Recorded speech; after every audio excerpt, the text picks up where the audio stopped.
vamos, yo soy un científico, yo tengo un laboratorio, estudio la actividad cerebral, la fisiología cerebral, y me invitaron a conocer a esta mujer Pachita y a sus operaciones. Y lo que yo vi ahí, en principio, contradecía todo concepto y todo conocimiento que yo tenía acerca de la realidad. Y a mí lo que me enseñó es que yo no puedo decir cuál es el límite de la capacidad humana.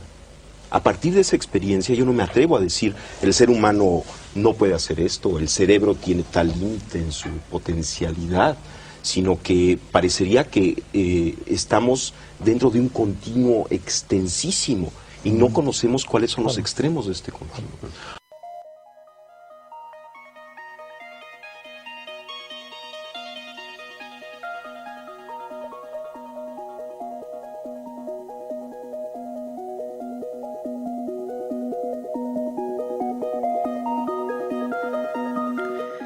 En una ocasión apareció en el quirófano un muchacho delgado, triste, débil, con la piel violácea, lo que fue reconocido inmediatamente como manifestación de problemas circulatorios intensos. Pachita, la chamana, invitó al joven a acostarse en la mesa de operaciones y sin mayor preámbulo abrió el pecho con su cuchillo de monte. Cortó después costillas e introdujo el cuchillo extrayéndolo del corazón, todavía conectado con la aorta y con las otras derivaciones venosas. Palpitante lo colocó a un lado de la terrible incisión, sobre el pecho del propio paciente. Durante esta operación, yo trabajaba junto a Pachita, y al observar el corazón latiendo, fuera del cuerpo, me impresioné en tal grado que repetí varias veces: «Dios mío, Dios mío, Dios mío».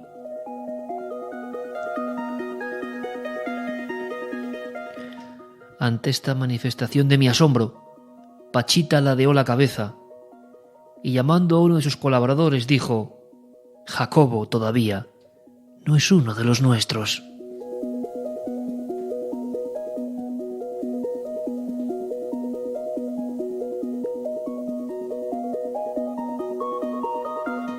Escuchábamos en este programa tan especial las palabras del hoy desaparecido Jacobo Grinberg, uno de los más revolucionarios científicos de la mente del siglo XX.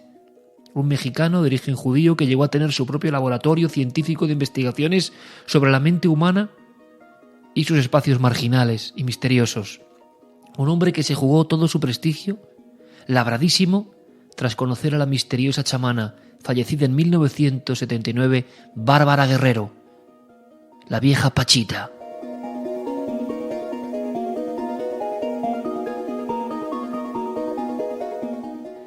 Ahí estaba Jacobo Grinberg, el científico, asistiendo de ayudante al chamán, gritando: «Dios mío, Dios mío». Un año entero de prácticas junto a la vieja Pachita, la mujer nacida en Parral en 1910, fallecida en Ciudad de México, con cientos y cientos de personas que acudían a sus manos como a la última diosa sacrificadora, con un viejo cuchillo de obsidiana, simulando al Itzli, al dios sacrificador de los antiguos aztecas. Realizaba incisiones imposibles. Se ha hablado de trampas, de cirugía psíquica, de algún tipo de truco, pero Jacobo iba más allá. Pensaba que Pachita, la vieja chamana, con un ojo nublado, ciega, instruida en las extrañas artes del chamanismo por un hombre negro llamado Charles, hacía mucho tiempo. Decía Jacobo, pensaba Jacobo el neurocientífico, que en aquella pobre estancia, en pleno corazón del tumulto mexicano, aquella mujer estaba creando la realidad. Era capaz de desdoblarse y de crear una realidad inconcebible, imposible para el resto de los mortales, pero en la que Pachita tenía fe, y sus pacientes, que se sanaban la mayoría de las veces, también. En el viejo camastro, junto a sangre, dolor y gritos, junto a escenas que parecían las de sacrificio de los aztecas o mexicas, allí estaba produciéndose, decía Jacobo Grinberg, la alucinatoria, la impresionante, la inefable danza de la realidad. Jacobo Greenberg, psicólogo, neurocientífico, asegura que un joven que volverá con vida tiene el pecho abierto y el corazón fuera. La chamana tiene las manos regordetas, tiene un cuchillo que siempre es el mismo, la empuñadura es de cinta aislante negra y al mismo tiempo como si fueran crisálidas, envueltos en sus propias sábanas, pues deben llevarlas. Una especie de criaturas inmóviles, enfermos, que acuden al último clavo al que aferrarse, aguardan en la antesala de la vieja casa. La chamana recibe la ayuda de un ser sobrenatural, el hermano, alguien indefinido, poderoso, remoto y antiguo, que ella llama Cuauhtémoc. Así, repito, durante un año, el científico de prestigio de la Universidad Autónoma de México estaba asistiendo a algo que nadie se atrevía ni a mencionar. Todo su prestigio cayó por el sumidero. Solo mucho tiempo después, muchísimo tiempo después, algunos empezaron a darse cuenta de que Jacobo Greenberg era pionero, que estaba adelantando cosas que ahora empiezan en la vanguardia a saberse. Pero por desgracia Jacobo, que sepamos, no puede disfrutar de esa coincidencia, de ese homenaje, porque desde hace casi 25 años Jacobo se esfumó, desapareció, como el soplido terrible de fuego de un chamán.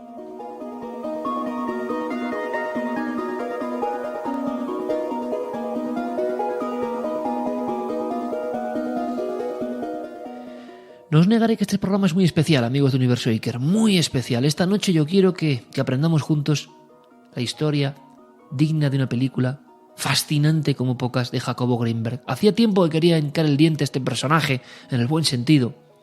La última entrevista que se le hizo a Jacobo Greenberg por parte de Antonio Muro, periodista de Onda Madrid, ocurrió en el programa donde yo colaboraba. Yo era reportero.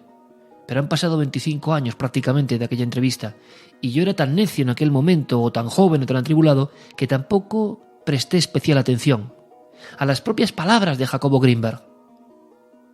Qué estúpido era en el momento aquel. ¿Por qué? Porque no me estaba dando cuenta de que aquel testamento final ya eran auténticas perlas de un hombre que poco después iba a desaparecer. Un hombre que había llegado a ver la mente, quizá como ninguno otro en la historia. Solo os voy a pedir una cosa. No suelo pediros favores, yo creo, pero sí esta noche. Que os quedéis hasta el final. Podéis apagar el receptor ahora mismo. Podéis pensar que los chamanes, México, la neurociencia, los milagros imposibles, la prestidigitación, lo que pasa en una vieja, por llamarlo de alguna forma, habitación que hace de dispensario sanitario chamánico, no tiene ningún interés. Podéis pensarlo. Si lo pensáis, podéis desconectar ahora mismo. Pero si seguís la historia, si queréis continuar en este cuento hilvanado lleno de verdades, yo os pido que os quedéis hasta el final, porque es increíble.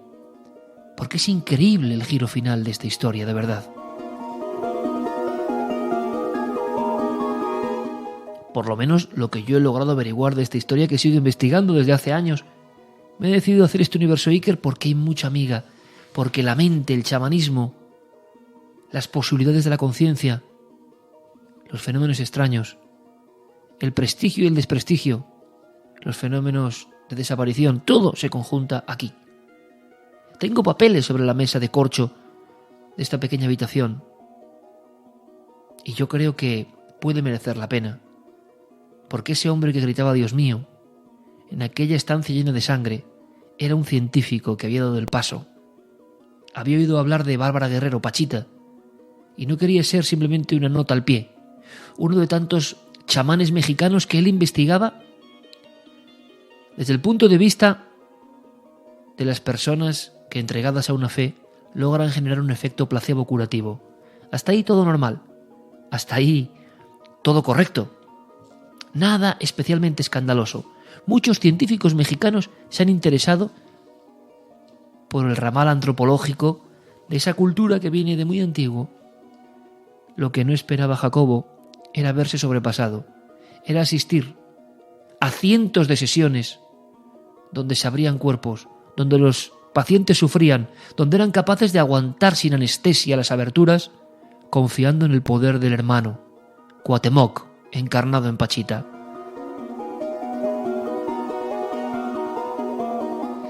Y esa historia de realidad no convencional que se daba en aquel oscuro lugar marcó para siempre a Jacobo Grinberg.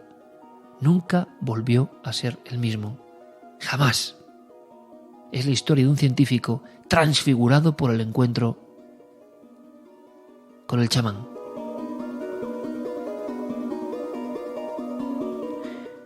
¿Quién era Jacobo Grinberg? ¿Era o es? No podemos afirmarlo con seguridad. En 20 años hizo 50 libros. Científico, licenciado en Psicología por la Universidad Nacional de México. Sus estudios van un poco más allá. Después de la relación con Pachita, después de la extraña danza irreal que ocurre día tras día, noche tras noche, en aquel lugar infecto donde Pachita pasa consulta y es poseída por el espíritu de un viejo guerrero. Consigue el doctor Jacobo Grinberg Zilberbaum financiación estatal para que su laboratorio, que está indagando en las fronteras de la mente, tenga medios. Parece que está realizando pesquisas que pueden ser asombrosas. Por ejemplo, la demostración con computadora de la telepatía.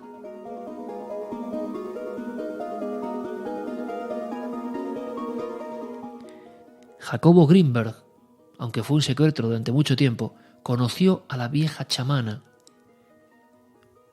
ciega, oronda, con ese ojo tapado, con la voz ronca, y que luego se convertía casi en amorosa madre mientras descuartizaba prácticamente a sus víctimas, como en un cuadro que a Grinberg le parecía de los antiguos códices, de las matanzas en los cerros del rito, de los corazones al aire o las vísceras asomando. Pero al final, esas manos mágicas lograban cerrar las heridas, lograban coagular la sangre. El científico no podía creerlo. Cada día era una exclamación nueva, pero al mismo tiempo estaba convencido de que la mente del enfermo y la mente del sanador estaban creando un universo nuevo y posible, porque él pensaba que todo era posible, que el cerebro, que la consciencia, conformaba la realidad y no al revés, que nosotros con nuestro pensamiento podíamos generar cosas impensables. Conoce a Pachita Jacobo Grinberg y le cambia la vida, no en cualquier lugar, no en el sitio del camastro con unas vendas, alcohol y sangre a raudales, con olor infecto, con tejidos tumefactos que son arrancados de cuajo con cuchillos de carnicero.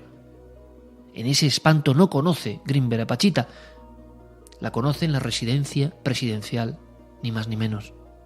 En el patio del Palacio Presidencial de México, la esposa de López Portillo le presenta a la chamana, que desde luego ya tenía que haber hecho algún trabajo con personas importantes. Sus cualidades eran conocidas en gran parte del país. Venía de una vieja tradición. Linaje chamánico desconocido, dijo Grinberg, aunque con el tiempo muchos pensaron que provenía, como tantos otros brujos, de los Nahuatl.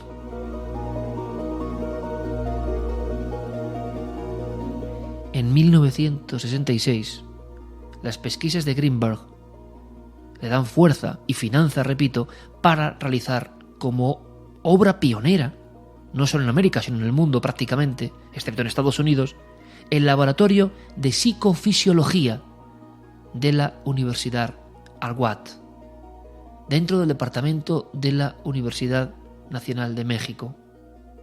Él era licenciado, se hizo doctor con el Colegio Médico de Nueva York. Sin embargo, todo ese prestigio que iba alcanzando se cayó por las escaleras cuando decidió ser un simple, o no tan simple, ayudante de una chamana, de algo que tenía que ser trampa. Sin embargo, para Grinberg, en aquel lugar estaba ocurriendo algo que nadie iba a testificar, algo que nadie iba a contar en los cuadernos científicos. Grinberg se atrevió, fue un pionero, escribió en revistas científicas de primer nivel. La experiencia con la chamana Pachita le enseñó que las mentes entraban en conexiones imposibles, inconcebibles. El último paso en los años 90 era, con máquinas, fotografiar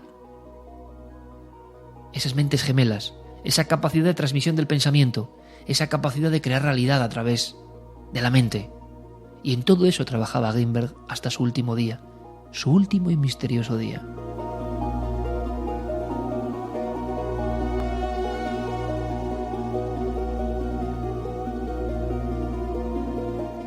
Muchos compañeros empezaron a verle realmente con cierto desdén,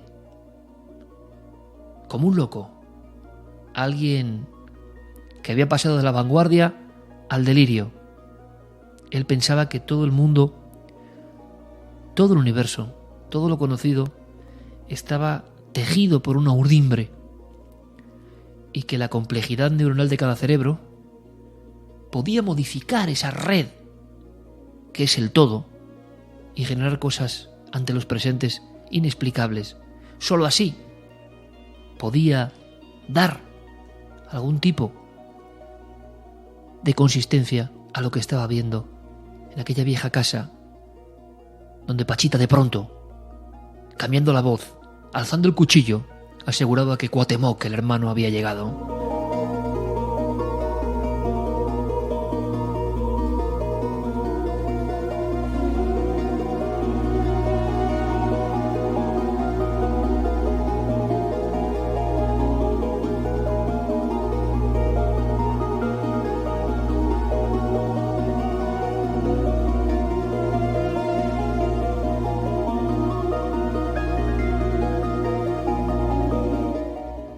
En aquellos primeros tiempos de investigaciones con la chamana sangrienta Pachita, porque desde luego el espectáculo era terrorífico, terror y amor al mismo tiempo, decía Grinberg, la conjunción del dolor, pero la fe absoluta en ese exorcista del otro mundo que te va a quitar el mal.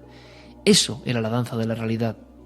En aquel tiempo, repito, personas como Alejandro Jodorowsky, por ejemplo, estuvieron también de ayudantes de Pachita, de observadores. El padre de la psicomagia intentaba saber qué se cocía en aquel lugar, del cual en ocasiones hasta el exterior llegaban los gritos de los pacientes. Pero nadie se quejó nunca, nadie demandó a la vieja curandera. Todo el mundo sabía el juego y la partida que se estaba jugando, nunca mejor dicho. Todo el mundo asumía las reglas estrictas de un rito. Hay quien pensó que es la última representación de los sacrificios, aquellos que lógicamente espantaron a los conquistadores españoles, pero que para muchos tenían una vertiente espiritual, o por lo menos de conexión. Pachita necesitaba 4 ayudantes, cogían los brazos y las piernas. Imaginad la escena. Ella avanzaba en la oscuridad. No podía ver mucha luz. Lo tenue para muchos de la prestidigitación, del truco, del fraude, del espiritismo. Pachita decía que sólo así se podía presentar el hermano, pero de pronto el cuchillo que se hundía en la carne, la sangre que salía a chorros, las manos que entraban en las entrañas y las vísceras fuera, el ensalmo y a veces con las propias manos el arrancar trozos de algunos órganos, la inmersión de esa víscera de nuevo, el vendaje y la curación posterior, por la fe absoluta de ese hombre, esa mujer, ese enfermo, esa enferma, que, como decía antes, como crisálidas envueltas, como momias a la espera, aguardaban su turno. Era inconcebible, pero estuvo pasando delante de los ojos del neurocientífico Grinberg durante un largo año.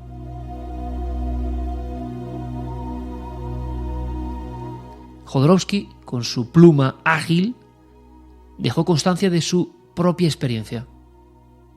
De pronto, asistiendo a los experimentos de la chamana con el ojo nublado y el cuchillo firme en la mano, a la encarnación o persona que daba soporte, según su teoría, al enigmático Cuauhtémoc, comprobó Jodorowsky que tenía un dolor profundo, una punzada en el hígado. La chamana, ya con confianza, le pasó la mano y dijo: tienes un tumor.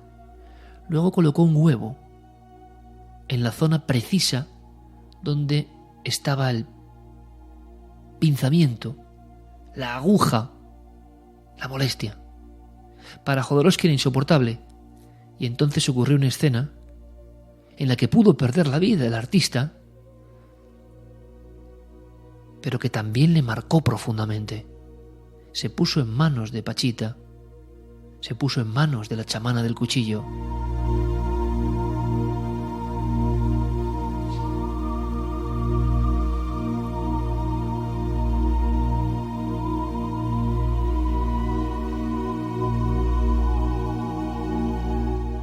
Antes de esa propia experiencia, Jodorowsky había visto cosas.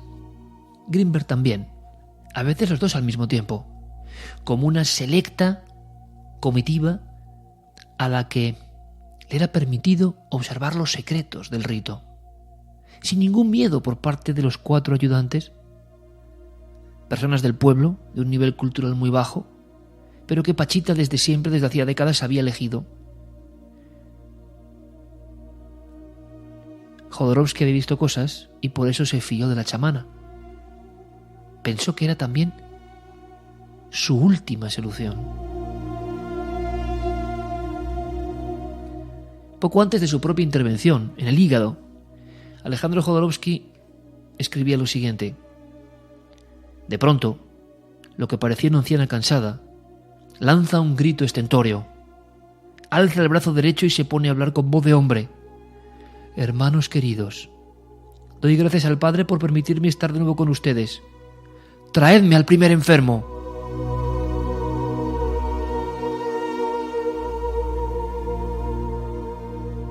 Entonces fui testigo de cosas increíbles. Ver a esa mujer poseída esgrimir su gran cuchillo y hundirlo en la carne de los pacientes, haciendo surgir chorros de sangre, era alucinante. En el quirófano había un solo catre estrecho provisto de un colchón forrado con plástico.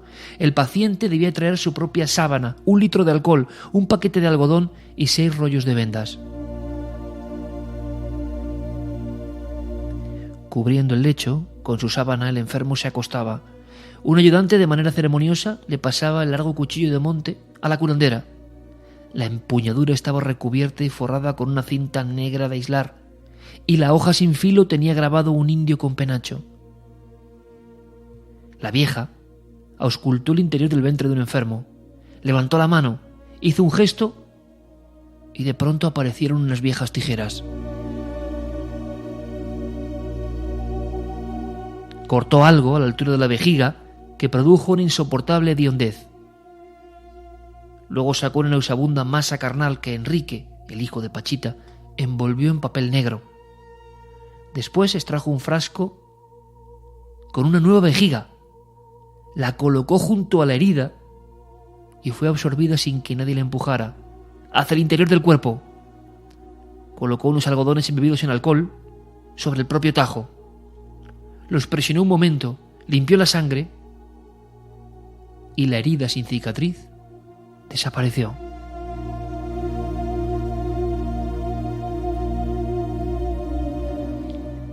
Acto seguido, la anciana, Pachita, Bárbara Guerrero, mirándole con esa voz de hombre como poseída, dijo: yo sé quién de aquí morirá y cuándo. Sé cuántos días tiene todo aquel que me viene a visitar.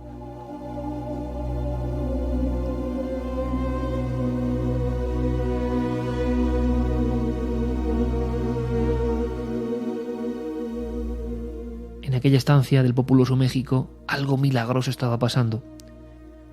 Seguramente, como ha ocurrido en otros casos, como los cirujanos filipinos, podía haber un tipo de truco. Porque ¿Cómo es posible que una curandera arranque una vejiga y ponga otra? ¿De dónde sale esa vejiga? ¿Hablamos de piezas animales? Y si hablamos de piezas animales, había una especie de prestidigitación. Bien, tiene que ser así desde el punto de vista racional. Para Alejandro Jodorowsky, eso es lo que ocurría, pero con una ventaja o una sorpresa.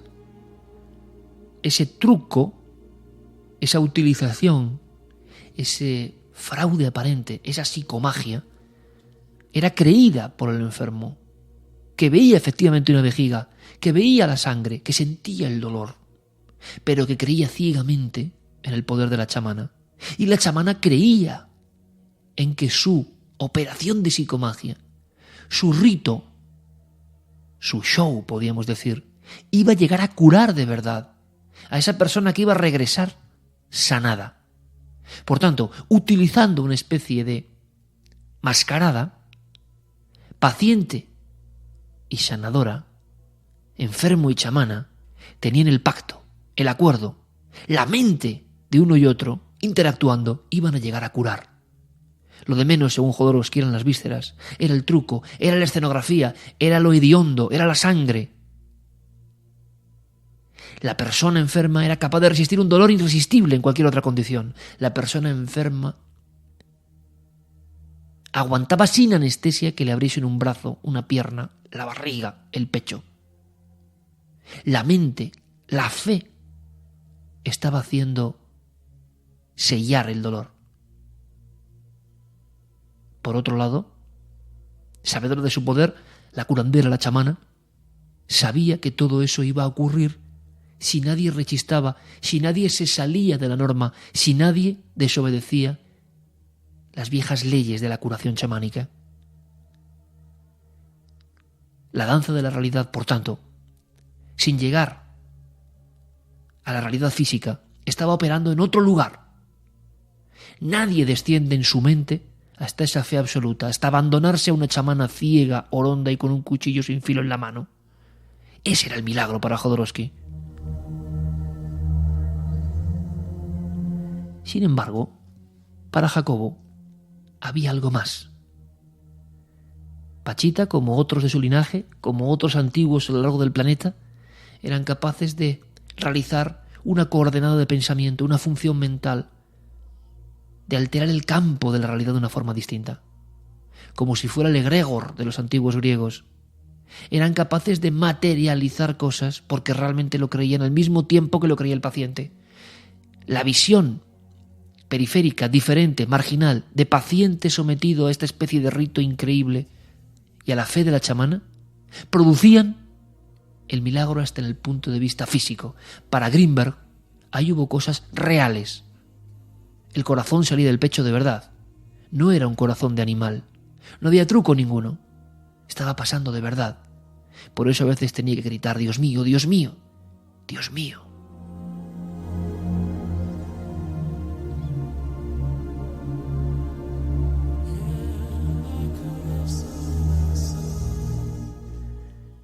Hubo otros personajes que intentaron describir lo que estaban viendo, pero pocos con la agudeza de Jodorowsky, evidentemente. El hígado, como decíamos, le dolía profundamente.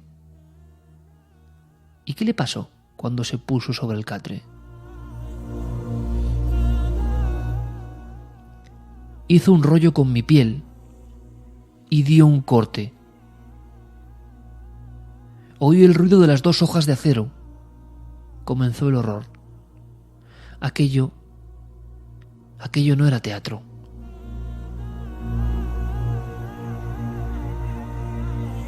Sentí el dolor que siente una persona a la que le cortan la carne con unas tijeras. Corría la sangre y pensé que me moría. Después me di una cuchillada en el vientre y tuve la sensación de que lo abría dejando mis tripas al aire. Espantoso.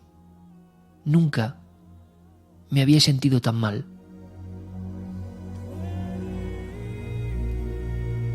Durante unos minutos, que me parecieron eternos, sufrí atrozmente y me quedé blanco. Pachita me hizo una transfusión. a medida que escupía su extraño líquido rojo por un tubo de plástico que me había embutido en la muñeca, sentí poco a poco que me invadía un agradable calor. Después levantó mi hígado sangrante y comenzó a tirar de una execrencia que tenía. «Vamos a arrancarlo de raíz», afirmó con voz de hombre el hermano. «Y yo padecí», dice Jodorowsky, aparte del olor a sangre y de la horrorosa visión de la víscera granate, el dolor más grande que había sentido en mi vida. Chillé sin pudor. Dio el último tirón. Me mostró un pedazo de materia que parecía moverse como un sapo. La hizo envolver en un papel negro.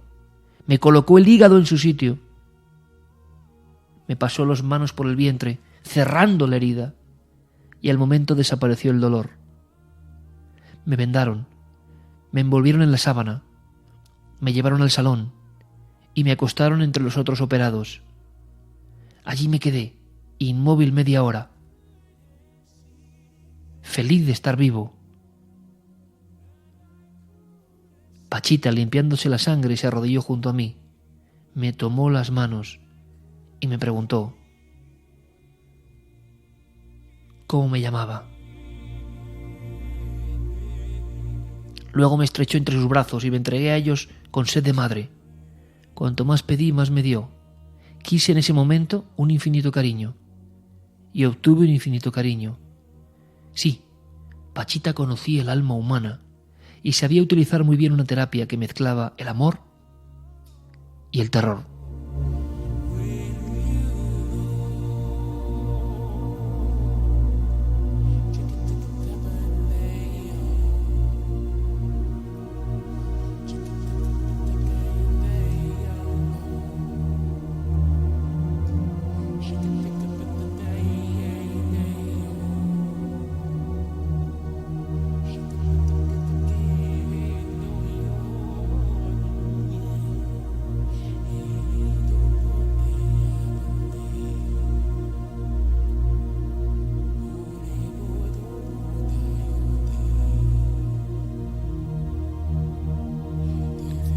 He dejado unos segundos largos del Continuum de Klaus Schulze, que no sé por qué, yo creo que le pega muy bien esta historia. Por lo menos yo he estado indagando, investigando, refrescando documentos con esta música permanente, el continuum en el que creía el propio Greenberg. Pero aquí entramos en otra fase. Pachita murió en 1979, hizo miles de operaciones, nadie la demandó. ¿Era la psicomagia? Tenemos que pensar que era eso. La creencia mutua en la fe curativa, un placebo elevado al cubo, que era sorprendente. Una vez Pachita dijo a 2 pacientes: estáis curados, pero en 6 meses no podéis decir nada a vuestros médicos. Si lo hacéis, moriréis de inmediato. Uno de ellos, operado aparentemente del corazón, cumplió la palabra. No dijo absolutamente nada a nadie. Volvió al año, sano, el corazón como un roble. Se dio un abrazo con Pachita. De fondo, las crisálidas, las personas envueltas hasta la cabeza con las vendas, algunas en otra estancia ya sangrando, con lamentos, volvían a estar como cuadro, como fondo permanente. No hubo noticias del otro enfermo. Nada más llegar a París, se supo después, comunicó con un grupo de médicos importantes. Les contó lo que había hecho, la intervención. Le llamaron loco, le examinaron. El mal seguía ahí. El impacto fue enorme. La curandera entonces no había hecho nada. Murió prácticamente al instante. La profecía de Pachita se había vuelto a cumplir, como casi siempre.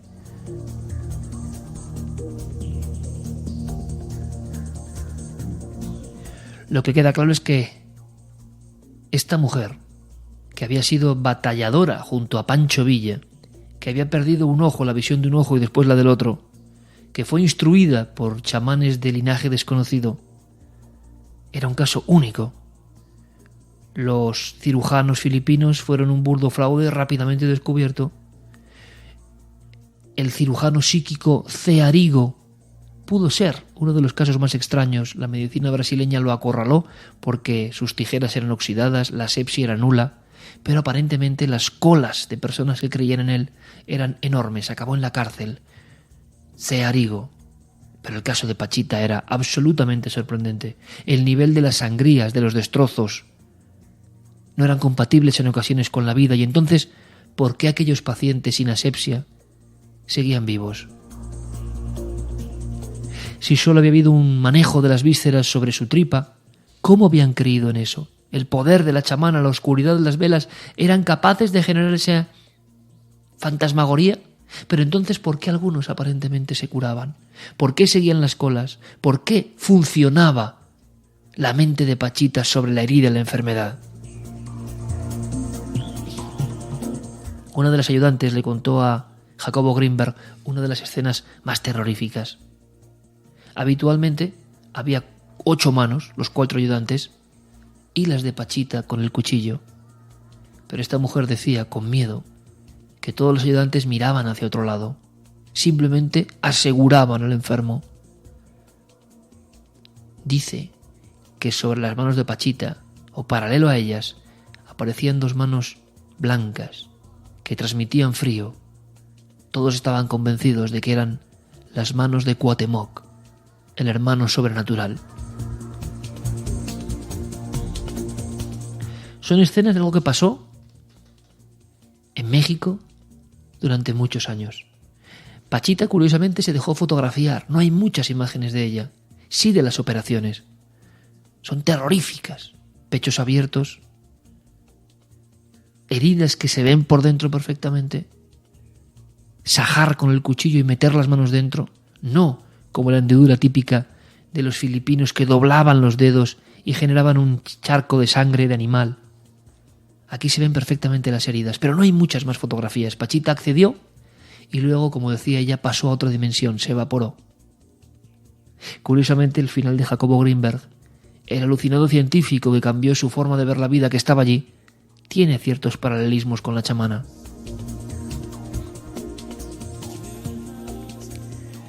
Pero,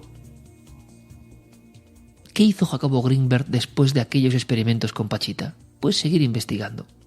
Durante mucho tiempo, la actuación mente-mente, el poder de la mente de una chamana que creía en lo que hacía y la influencia en sus pacientes, el poder de modificar el todo en el que estamos sumidos, le hizo trabajar muchísimo. Leyendo esa última entrevista en el programa donde yo trabajaba hace casi 25 años en Onda Madrid, me he dado cuenta, me la ha pasado por escrito, se publicó en la revista Más Allá, mi compañero Diego Marañón, me he dado cuenta que había cosas que hoy ya se esbozan por parte de los más vanguardistas, es increíble, por parte de los pioneros de la neurociencia, pero Greenberg estaba sondeando, esbozando historias que nadie podía casi ni intuir. Por eso, lo primero que he hecho es preguntar a un Greenberg actual, pero puramente científico y racional, el director del área de neurociencia cognitiva de la Universidad Complutense de Madrid, del Centro Carlos III. Por favor, pensemos lo que estamos hablando. Cuando tantas personas se arrogan la posibilidad de pensar sobre unos temas y otros, y habitualmente los más críticos, los más soeces, los que no saben de qué se habla, no tienen el currículum ni para llegar al zapato a los especialistas que sí que están en vanguardia. Repito, Manuel Martín Loeches, director Área de Neurociencia Cognitiva, Universidad Complutense de Madrid. Tiene laboratorios que podrían ser parecidos a los de Greenberg en 1994 hasta que dejó de existir, hasta que desapareció. ¿Qué piensan hoy los colegas de Greenberg? ¿Qué piensan hoy los que saben que este hombre era un pionero, que este hombre vio cosas increíbles y que este hombre investigó a nivel de computadoras, de tomografías cerebrales, para buscar la clave del cerebro diferente del chamán, o incluso la comunicación cerebro-cerebro? Es muy curioso, porque todos lo consideran una auténtica figura olvidada, que se jugó el prestigio y que tenía teorías francamente alucinantes, como suele pasar, adelantadas a su propio tiempo. Él tenía la concepción del mundo un poco basada en lo que es la mecánica cuántica, considerando que hay como una matriz de información espacio-temporal que incluye y abarca todo el cosmos, a todo el universo, según la cual todo está conectado con todo, ¿no? Como si fuera una sola unidad. Y esto se manifestaría especialmente en situaciones en cuanto al ser humano en las que las personas tienen una alta afinidad entre ellos, ¿no? Pues personas que se quieren, hermanos gemelos, personas con una alta relación sentimental entre ellos. Experimentos que luego han continuado, han seguido, y que este mexicano de la Universidad Nacional de México, en su laboratorio flamante, después de muchos años indagando en chamanes, estaba poniendo en valor. Los últimos experimentos de Greenberg tenían que ver con las ondas cerebrales de los chamanes mexicanos. ¿Qué se diferenciaba? ¿Qué había distinto? ¿Por qué eran otra cosa? ¿Se podía eso medir científicamente? Nos vamos a sorprender, porque no estamos hablando con especialistas en chamanismo, sino con especialistas en ciencia. Si Manuel Martín Loeches considera a Greenberg un pionero sin precedentes, y él mismo ha trabajado en experimentos que Greenberg es la luz, el faro, la semilla de todo esto, pues el doctor Gaona también cree que Greenberg es una figura de homenaje merecido. Pero ¿qué le pasó al científico junto al chamán? ¿Cómo fue esa transformación? ¿Qué creía en los últimos días Greenberg que había visto con la chamana del cuchillo sangriento? A Pachita lo que le atribuía a Jacobo era una especie de inteligencia natural en relación a la conciencia. En definitiva, lo que haría esta chamana sería crear la realidad con su propia conciencia y proyectarlo a la conciencia de otros. ¿Qué resultados tiene esto? Pues, por ejemplo, esta chamana era capaz, de alguna manera, de literalmente operar con su propia conciencia, saltándose el proceso de construcción entre uno y otro. Y la pregunta lógica sería, ¿y qué fue de los experimentos de Greenberg? ¿Hasta dónde llegó? ¿Académicamente fue aceptado?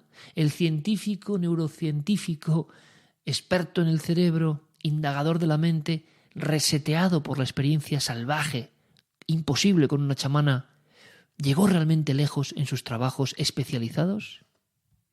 Y puso en marcha, de hecho publicó varios artículos en revistas muy aceptables respecto a un potencial que llamaba el potencial transferido, que lo que hacía es pues situar a dos personas con alta afinidad juntos durante al menos 20 minutos, que estuvieran meditando, mirándose o estando juntos, intensamente juntos durante ese tiempo, y luego la idea es que los separaba en cámaras de Faraday, es decir, totalmente aisladas electromagnéticamente, en puntos distantes, varios metros, hasta 14, 15 metros, y a una de las personas le realizaba estimulación de distinto tipo, por ejemplo, flashes de luz, y a los dos se les realizaba un electroencefalograma mientras se realizaba esta estimulación, y lo curioso es que en la persona que no estaba recibiendo esos flashes de luz ocurría lo que Jacobo Greenberg llamaba el potencial transferido, que es que el cerebro de esa persona no estimulada reaccionaba como si estuviera siendo estimulada cuando en realidad el estimulador es la otra persona, es decir, como si hubiera una conexión entre ambos cerebros. Y aquí, en cuanto a la teoría sintérgica, de hecho, Jacobo Greenberg lo tenía muy claro, que no era una transmisión de información entre ambos cerebros, sino que era la reacción simultánea de ambos, como una sola unidad, al haber sido estimulado solamente uno de ellos. Es decir, no es una transmisión de información, sino una reacción simultánea ante una misma estimulación. Resulta muy curioso escuchar a auténticos popes de la neurociencia actual hablar de Greenberg como señalizador de esa sincronía cerebral, de ese cerebro que está conectado por algún tipo de urdimbre, de venas invisibles, de líneas, de cuerdas, que no somos conscientes de ellas habitualmente, pero que nos linkan unos a otros. El linkado humano cerebral se llevó a la computadora. Greenberg fue el primero en aquel laboratorio flamante, hoy cerrado, que empezó a investigar en esto. La pregunta es si las investigaciones podían molestar a alguien. Porque él siguió, y no se quedó en el cerebro.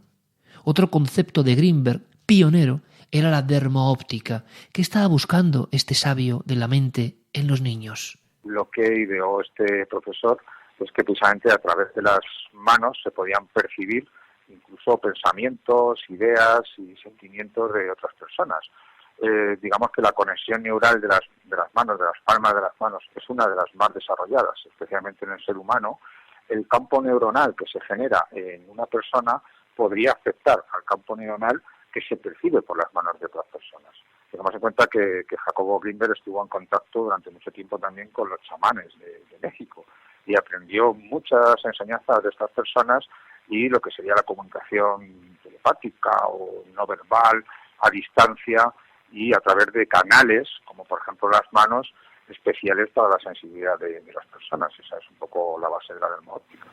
Creo que no hay un caso similar, sinceramente. El científico que llega a tanto y que avanza en el ámbito de la pura tecnología y la pura ciencia mecánica, partiendo de una base o de un shock provocado por algo tan misterioso como los chamanes y su mente distinta. Muchos estaréis preguntando, de lógica, sois buenos detectives, yo lo sé. Estaréis preguntando, amigos de Universo Iker, ¿y de este hombre dice algo la CIA? Estamos yendo ya hacia la recta donde voy a intentar contar lo que se sabe hoy de la desaparición de Jacobo Grinberg. Porque ya, si esta historia es alucinante, tiene un colofón donde no puede haber más intriga, donde no puede haber más suspense. Los famosos archivos de la CIA, los 12 millones de páginas, tienen algunas sobre Jacobo Grinberg. La CIA, y por tanto seguro otros servicios de inteligencia, seguían pacientemente las pesquisas de este indagador de las ondas neuronales de los chamanes y del misterio profundo de la realidad. Bueno, pues esto nos lo cuenta, magistralmente como siempre, última hora, Diego Marañón.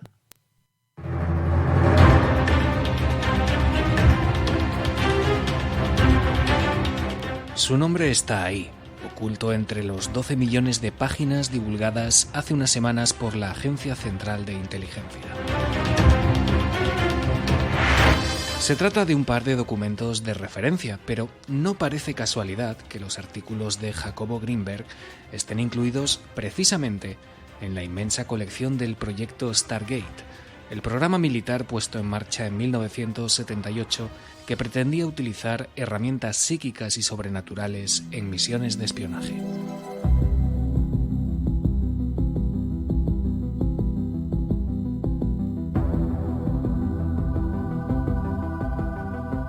El primer documento se titula Las órbitas de la conciencia, una aproximación neurosintérgica a los niveles de la experiencia consciente.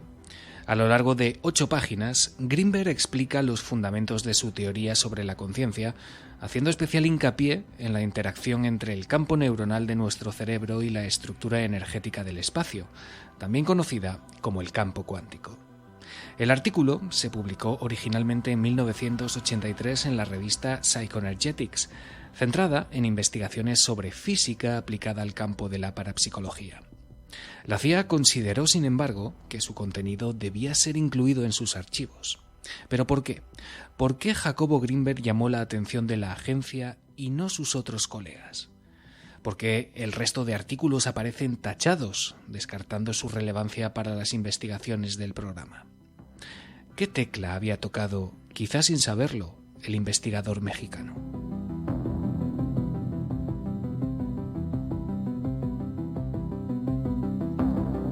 El segundo documento, Correlación psicofisiológica entre comunicación, gravitación y unidad, es bastante más extenso. 30 páginas en las que el profesor de la Facultad de Psicología de la Universidad Nacional Autónoma de México desgrana punto por punto, seguramente como nunca más volvió a hacerlo, los detalles de su teoría sintérgica y algunos de los resultados de los experimentos que llevó a cabo.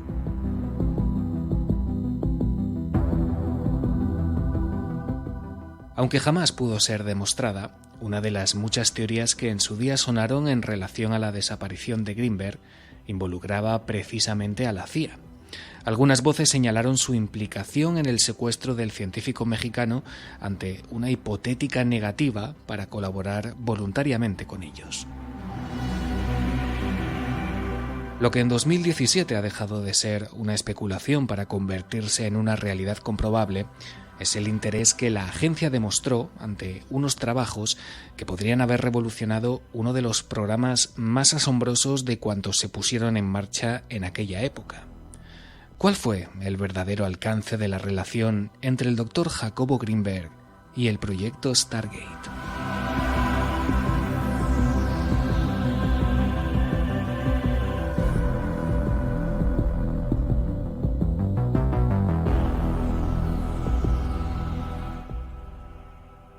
¿Perseguía la CIA a Jacobo Grinberg? Se han dado muchas teorías.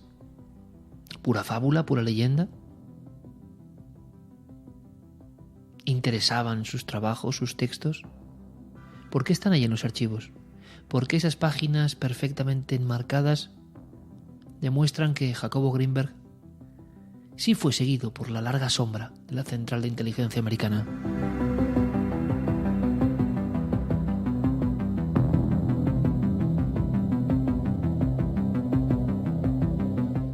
¿Podía ser útil?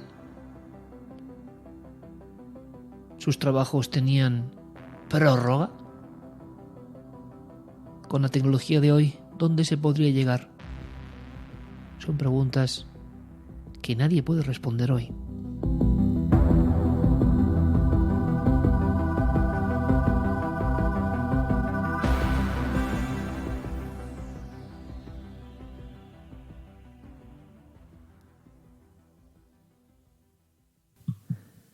Somos capaces de observar inclusive aquello que pensamos que no se puede observar. Por ejemplo, en principio pensamos que no podemos observar nuestra actividad cerebral y sin embargo hay una técnica budista, el Vipassana, que enseña a una persona que la practica a observar su propia actividad cerebral. Y esta es una experiencia, sobre todo para un neurofisiólogo, extraordinaria, ¿no? El darse cuenta de que tiene un mecanismo de observación que le permite, por ejemplo, ver su propio cerebro. No solamente su propio cerebro, su actividad glandular, que le permite sentir su cuerpo parte por parte hasta lograr tener una imagen corporal unificada. Y lo que sabemos, y a partir de estas técnicas, es que el hecho de observar, por ejemplo, un tejido enfermo, un dolor, y observarlo con ecuanimidad, con calma, tiene un efecto de sanación. Mente, sanación, enfermedad, son palabras que quedaron para siempre adheridas a la biografía espiritual y física de Greenberg. No en vano él había tenido el bautismo de sangre con el cuchillo que mata la muerte, el cuchillo que simulaba humildemente el pedernal, la obsidiana de los sacrificios de los viejos aztecas. La vieja chamana como interlocutora, como elemento en el mundo moderno y maquiavélico y desquiciado de hoy de la vieja tradición a la que se abandonaban los pacientes. Por eso la sanación, la mente, la onda mental, la capacidad curativa eran una de las banderas de Greenberg, bastante antes de todas las últimas investigaciones sobre enfermedades psicosomáticas y lo que sabemos hoy. Greenberg, su voz, la sensación de un hombre que había alcanzado otro nivel de conciencia. Para él todo era unión, unificación, y podía sentir esa presencia del ordimbre, del tejido, de que todo tiene que ver con todo. Pero evidentemente la desaparición de la que ahora hablaremos dejó un legado olvidado, apartado. Si en su tiempo recibió la sorna, el chiste fácil, la marginación de otros colegas, con el tiempo, sobre todo después de no saber dónde están sus huesos o su cuerpo, empezó a haber un cierto reconocimiento. El doctor Gaona apunta algo sobre esto. La figura de Jacobo Greenberg, desgraciadamente, se ha ido diluyendo en las últimas prácticamente casi ya 3 décadas, ¿no? que desapareció. Realmente, Jacobo Greenberg abre toda un nicho donde seguir explorando. Y eso me recuerda uno de los experimentos también que hicimos hace prácticamente unos meses en la Laurentian University, en que con la ayuda de una serie de aparatos electrónicos de solenoides intentábamos también confirmar estas teorías del propio Greenberg, que es posible que estos cerebros puedan armonizarse a distancia. Eso explicaría multitud de fenómenos entre personas que tienen conciencias similares o afines. Por ejemplo, madres, padres e hijos, personas que tienen una intimidad emocional enorme y otro tipo también de sucesos que suelen ocurrirnos realmente a diario. Esta abriría otro nicho además de estudio, las interacciones no locales, ¿no? Y también explicaría teorías que desde el tiempo de Jung también vienen rebotando dentro del terreno de la psicología, de la psiquiatría. Estos campos neuronales, estas matrices de información existirían y serían compartidas por muchísimas personas a la vez, realmente por toda la humanidad. Incluso el propio Greenberg avanza que esta conciencia colectiva no sería solamente humana, sino que también los animales estarían o podrían estar implicados en estos campos de información. Lo que sugeriría también un planteamiento muy distinto de lo que estamos acostumbrados a pensar respecto al cerebro y la conciencia. Para Greenberg, la conciencia prácticamente construye el propio cerebro en una interacción, no lo contrario. Un revolucionario, sin duda, Jacobo Greenberg. ¿Sospechará que científicos de alta talla en Canadá, en España, en Italia, en Estados Unidos continúan con sus experimentos? Sin tener todas las pautas, porque muchos desaparecieron, se esfumaron. El doctor Gaono es una muestra. Ha estado siguiendo los parámetros, preceptos, las guías o los anclajes de lo que Jacobo Greenberg dejó escrito hasta 1994.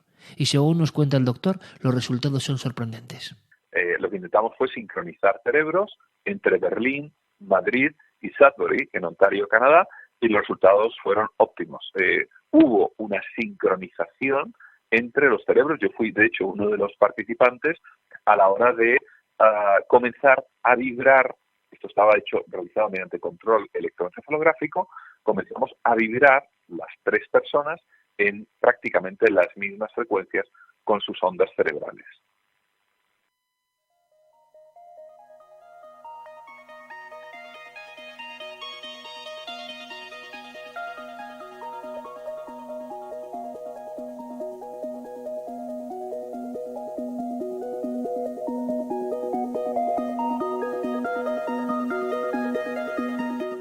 Os rogaba atención, os rogaba que os quedaseis conmigo hasta el final, porque hay una escena que nadie esperaba en la historia y la biografía de este científico pionero, vanguardista, atrevido. Equivocado o no, yo no lo sé. Engañado o no, como lo fueron algunos científicos en la antigüedad con avispados espiritistas, tampoco lo sé.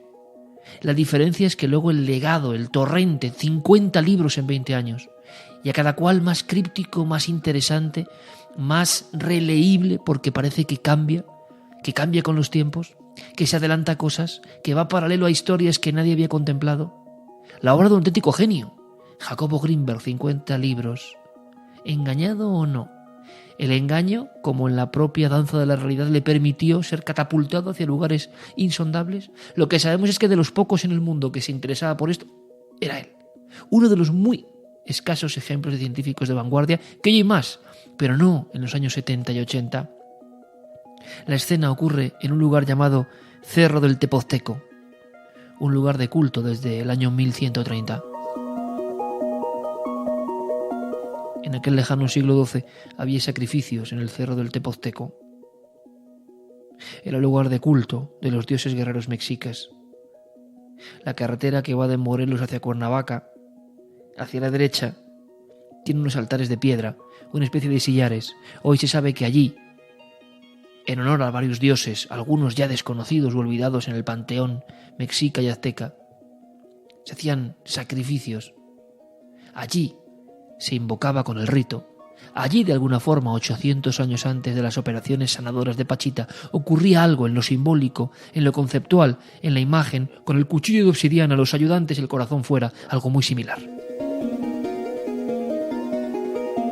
A 2 horas de la populosa Ciudad de México hay un sitio donde hoy siguen yendo personas para contactar con la buena energía, donde cada 21 de marzo acampan decenas de individuos que creían en la historia de la nueva era y de lugares pila, lugares sagrados.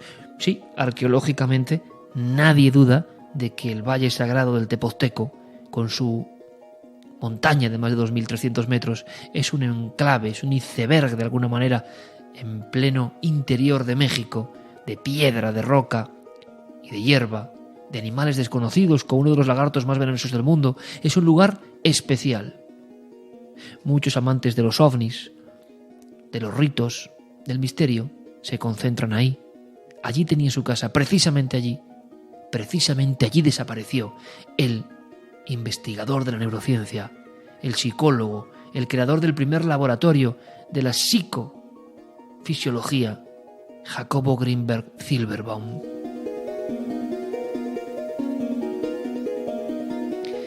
Un día de diciembre de 1994, en ese cerro del Tepozteco, se da por desaparecido a Jacobo Greenberg.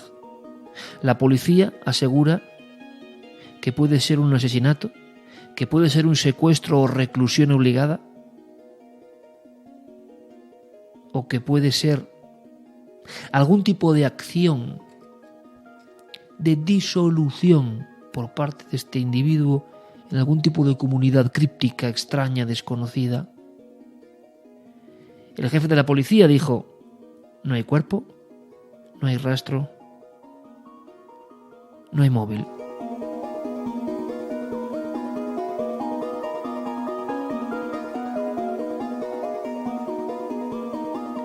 Aseguraron que seguidores de otros chamanes, otros divulgadores de estos temas habían tenido que ver.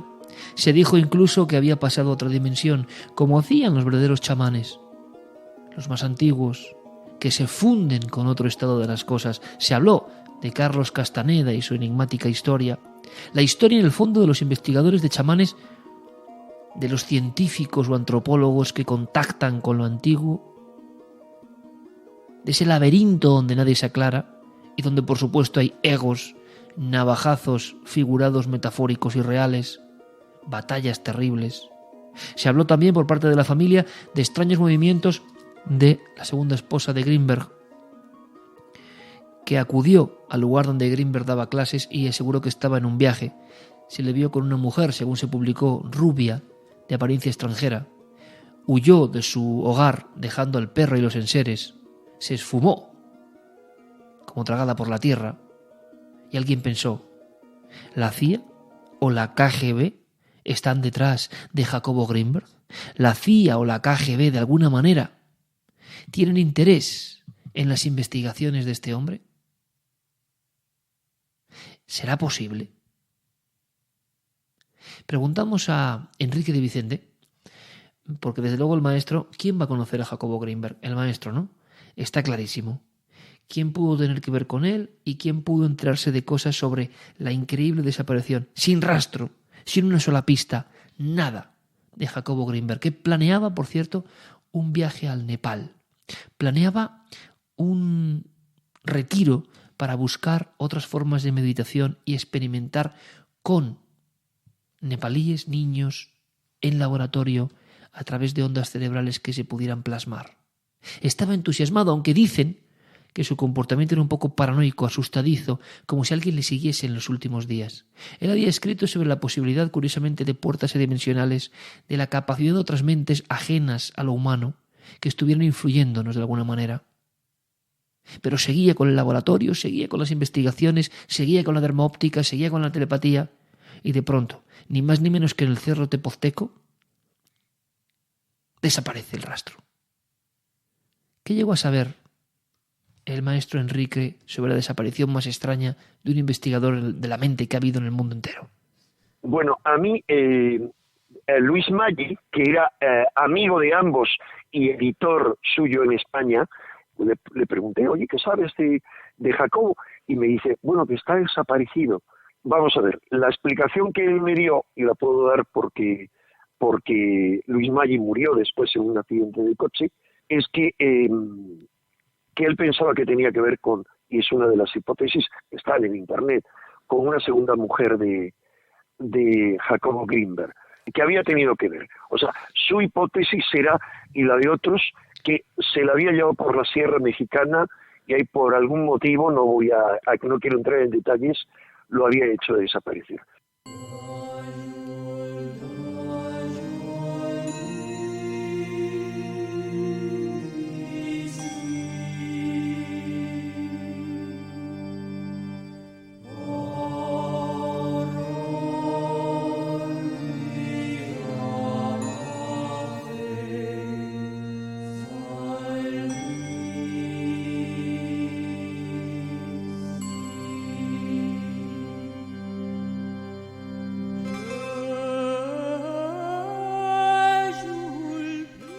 Resulta curioso escuchar tan prudente al maestro Enrique de Vicente, como si aún hubiese flecos de esa realidad paralela, de esa urdimbre, de esos mundos de Jacobo Greenberg que no se pudieran tocar. Son teorías, evidentemente, no pruebas, porque nada se ha podido demostrar a día de hoy. Hace 23 años desapareció Jacobo Greenberg, el hombre que experimentaba en laboratorio desde la ciencia con posibilidades increíbles de nuestra mente y de la mente de esos que son diferentes y que interfieren en ese campo, en esa red que es la realidad, como son los chamanes. Los últimos quizás chamanes auténticos, quién sabe. Pero en diciembre del 94, en el Cerro Tepozteco, todo se fundió a negro. Hay quien pensó en extraterrestres, en puertas adimensionales. A fin de cuentas hablamos de un hombre ligado al misterio, valiente, que ha sido reivindicado tiempo después, como suele pasar, cuando ya no está. O está en algún lugar, la policía lo mantuvo, recluido por voluntad propia. Las dos teorías pueden ser posibles. ¿Sigue trabajando Jacobo Greenberg? Inserto para pasar a otra etapa de trascendencia en una vieja comunidad, pero de la que nada se sabe. Se abandonó, se marchó. Es raro que la policía no tenga un solo dato. ¿Pudo de verdad dar un salto de conciencia? Como dicen algunos que ocurre en seres espirituales de la máxima evolución. ¿O agentes desconocidos, auténticos hombres de negro, atraparon al valiente y vanguardista neurocientífico y lo recluyeron porque se negó en un principio a trabajar con ellos y lo que él sabía era demasiado interesante? Esta es la escena final. Y yo quería que, desde la consulta ensangrentada de la chamana Pachita, transitásemos este viaje por ciencia, laboratorio, pionero, ondas, física cuántica, posibilidad del todo, unión de las cosas, visión de vanguardia, también a un cerro solitario, lugar de ovnis, de desapariciones insólitas, y que precisamente el Greenberg sea el último desaparecido célebre en la zona, y que no haya un solo dato, porque nos hemos acostumbrado, ¿verdad?, con las series, con la forma narrativa, a esperar finales sorprendentes, inauditos. La biografía ya es alucinante. Las escenas que hemos contado ya son dignas de lo increíble. Pero la última escena, un hombre que se va a ir de viaje, que no hay pistas, que no hay huellas, que nadie le ha atacado, que no hay móvil, que no hay secuestro, que no hay nada, desaparecido en el cerro sagrado Tepoztlaque.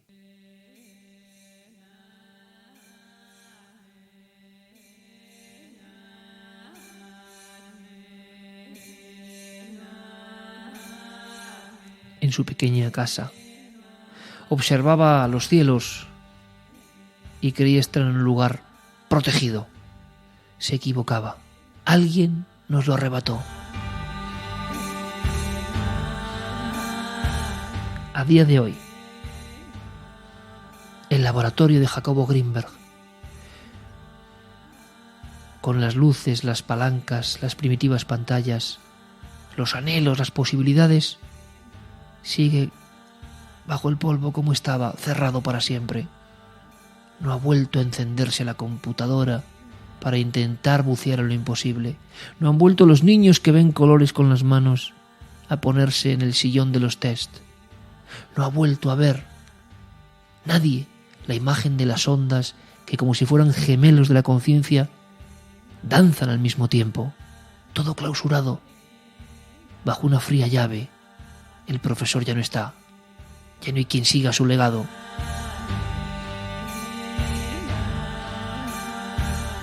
Los trabajos olvidados, nadie los continúa. La financiación se cortó de cuajo, ya faltaba la gran figura. Hoy no hay información sobre el paradero de Jacobo Greenberg Silvermount. El laboratorio, pionero, esperanzador, sigue cerrado.